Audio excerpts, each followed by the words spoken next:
जीवन में कई बार आपने देखा होगा कि आपके कुछ ऐसे डिसीजंस जो आपने आज के फायदे को सोच के लिए हों, वो आपको लॉन्ग रन में, आपके फ्यूचर में, आपके जीवन के बड़े उद्देश्यों को पाने में गलत साबित होते हैं। कुछ कंफ्यूज हो रहे हैं? आइए एक सच्ची घटना से इस बात को समझते हैं। ये घटना का उल्लेख किया था हमारे एक पॉलिटिशियन जिनका नाम था मनोहर पारिकर जी। वो अब हमारे बीच नहीं हैं। वो भारत के डिफेंस मिनिस्टर भी रहे हैं और उसके पहले वो गोवा के मुख्यमंत्री थे।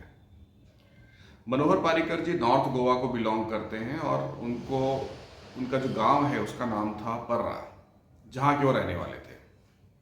अब उनकी बचपन की यादें वो शेयर कर रहे थे तो उन्होंने बताया कि जब मैं बहुत छोटा था और गांव में रहता था तो मेरा सबसे फेवरेट फ्रूट जो था वो तरबूज था। उनके गांव के आसपास की ज़मीन इतनी ज़्यादा फर्टाइल थी, इतनी ज़्यादा उपजाऊ थी कि वहाँ तरबूज बहुत अच्छे क्वालिटी के हुआ करते थे। तो वहाँ का जो सबसे बड़ा किसान था वो हर साल जब भी क्रॉप होती थी, फसल होती थी, उसके बाद एक कंपटीशन रखता था बच्चों के लिए कि तरबूज खाने का, कि कौन सबसे ज़्यादा तरबूज खा सकता है। और ये खुशी खुशी इसमें शामिल होते थे क्योंकि इनके जो पिताजी घर में तरबूज लाते थे वो तो एक तरबूज होता था और पूरे परिवार को मिलकर खाना होता था। लेकिन इस कंपटीशन में तो अनलिमिटेड तरबूज खाने को मिलेगा, जितना मर्जी खा सकते हैं, और उसमें सब बड़े बड़े तरबूज हुआ करते थे। तो ये बहुत अच्छी उनकी यादें थी बचपन की। ऐसा वो उन्होंने एक सभा में बताया था।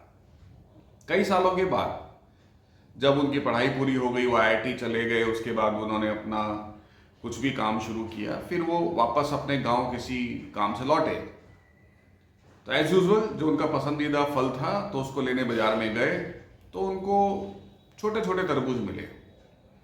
तो उन्होंने पूछा इस मार्केट में पर्रा गांव का तरबूज बेचने वाला कौन है, क्योंकि वहाँ के तरबूज सबसे अच्छे होते हैं। तो एक जने को बताया गया कि ये आदमी जो है वहाँ के तरबूज बेचा करता है। ये वही आदमी था जो उसी परिवार को बिलोंग करता था जिसके फादर कंपटीशन रखा करते थे तरबूज खाने का।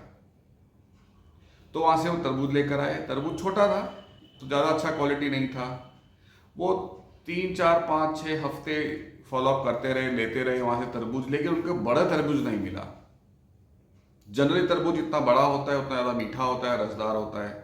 तो उनकी वो इच्छा पूरी नहीं हुई तो उन्होंने उसको पूछा कि क्या आपके खेत में आजकल छोटे तरबूज ही होते हैं?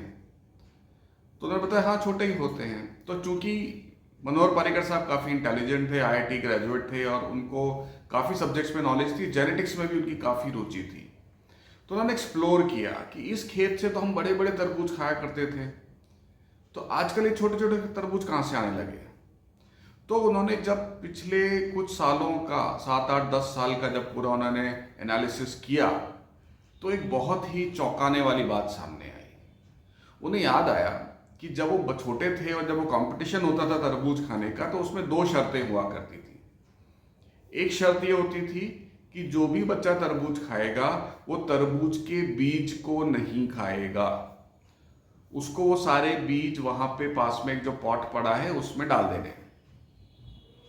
दूसरी शर्त यह थी कि वो तरबूज जो वहां से उनको दिए जाएंगे खाने के लिए वो खेत के सबसे बड़े तरबूज दिए जाएंगे और उसमें चबा भी नहीं सकते आप बीज को, दांत भी नहीं लगा सकते, आपको सारे के सारे जो बीज हैं वो उस पॉट में डाल देने।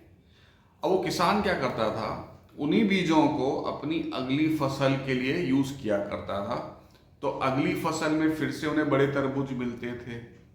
लेकिन उनकी मृत्यु होने के बाद, उनके जाने के बाद उनकी संतानों ने क्या किया, उनको लगा कि बड़े तरबूज की तो बाजार में ज़्यादा कीमत मिलती है तो हमें बड़े तरबूज तो बाजार में बेचने चाहिए और छोटे तरबूज का कंपटीशन रखना चाहिए। अब कंपटीशन की प्रथा तो पिताजी ने चालू कर दी है तो उसको तो हम छोड़ नहीं सकते, तो हम लोग छोटे तरबूज की कंपटीशन रखते हैं और बड़े तरबूज को हम बाजार में बेच देते हैं।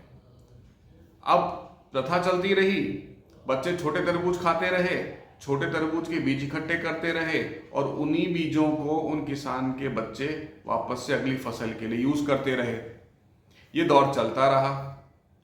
6 से 7 साल के अंदर, 6 से 7 फसल के अंदर जिस खेत में पहले बड़े बड़े तरबूज हुआ करते थे, अब वहां सिर्फ छोटे छोटे तरबूज होने लगे। इस चीज से आपको क्या पता चलता है कि उन्होंने अपनी छोटे से स्वार्थ के लिए कि मैं बड़ा तरबूज बेचूंगा तो ज्यादा पैसा मिलेगा, उन्होंने एक दूर का जो बेनिफिट था, जो लॉन्ग रन का बेनिफिट था, जीवन में आने वाले आगे बेनिफिट थे, उसको छोड़ दिया। उनके पिताजी बड़े तरबूज को बच्चों को खिला के उनके बीजों से अगली फसल तैयार करते थे, जो कि बड़े तरबूजों की ही हुआ करती थी। उन्होंने उसकी जगह छोटे तरबूज कुछ पैसे ज्यादा कमाने के चक्कर में, तो एक दो फसल में तो उन्होंने कमाया, उसके बाद तरबूज बड़े होने ही बंद हो गए क्योंकि उनका बीज ही छोटे तरबूज का था।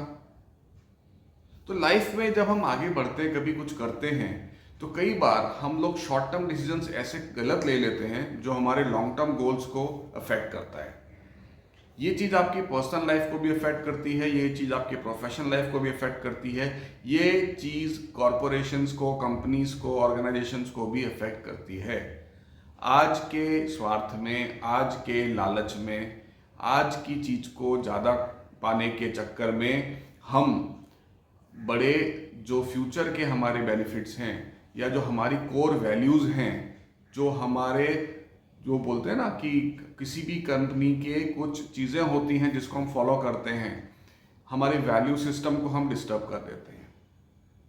जो हमने प्रथा चलाई होती है, जिसके कुछ कोर सिस्टम के वैल्यूज़ हैं, वो हम भूल जाते हैं और हम अपने आज के निहित स्वार्थ के लिए आने वाले दिन के अपने बेनिफिट को छोड़ देते हैं।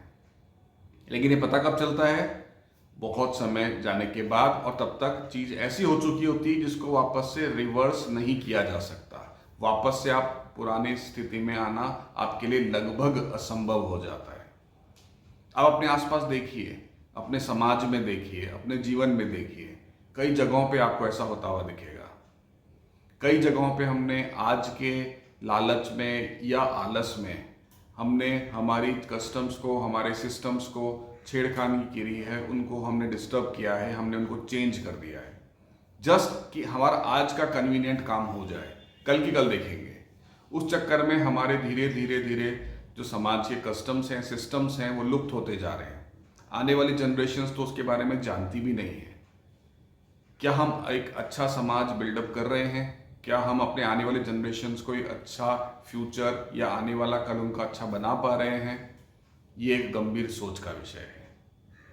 इस बारे में सोचिए और देखिए कि आप अपनी लाइफ में ऐसे कौन कौन से काम कर रहे हैं जो आपका आज तो शायद आपको एक्स्ट्रा बेनिफिट दे पा रहे हैं, लेकिन आने वाले कल में, फ्यूचर में वो आपको लॉन्ग रन में शायद नुकसान कर सके। तो इस तरह की जानकारी और कहानी देखते रहने के लिए मेरे चैनल पे बने रहें, और जिस तरह से आपका प्रेम और आपके सजेशंस मुझे मिलते रहते हैं, आप कंटिन्यू करें। आप हमेशा मुझे अपना फीडबैक देते रहें, उससे मुझे इम्प्रोवाइज़ करने का मौका मिलेगा। आपको किन टॉपिक्स पे आगे बात करना पसंद है वो भी ज़रा बताएं, तो मैं कोशिश करूँगा कि उन टॉपिक पर मैं आपसे कुछ चर्चा कर सकूँ, आपके साथ कुछ इन्फॉर्मेशन शेयर कर सकूँ। मेरे चैनल को लाइक करें, सब्सक्राइब करें, बेल आइकन को दबाएं ताकि आपको नोटिफिकेशन मिलते रहें, और अपने फ्रेंड्स एंड फैमिली में इसको शेयर करें। सो अगले शनिवार फिर आपसे मुलाकात होगी। तब तक के लिए नमस्कार।